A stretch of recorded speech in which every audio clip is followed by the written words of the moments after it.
who came from Texas on the charter jet. He benefits from his loud voice and big attitude.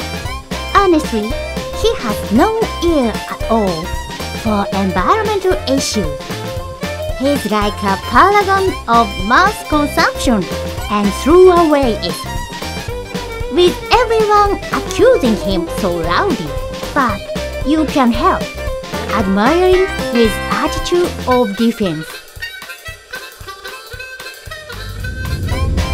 Hello, I'm Max. What? I shouldn't drink canned Coke? Shouldn't be driving a big car? Oh, don't be so square. You can recycle aluminum cans, can't you? And we can no longer live without driving a car, can we? Global warming? What the hell is that? Don't worry, I'm going to invent lots of things good for environment. Okay, so come on everyone, let's enjoy ourselves, thinking positively. That's Max. They all frown upon him. But you can't really hate him, can you? I think he's a good guy. Though maybe he's simple-minded.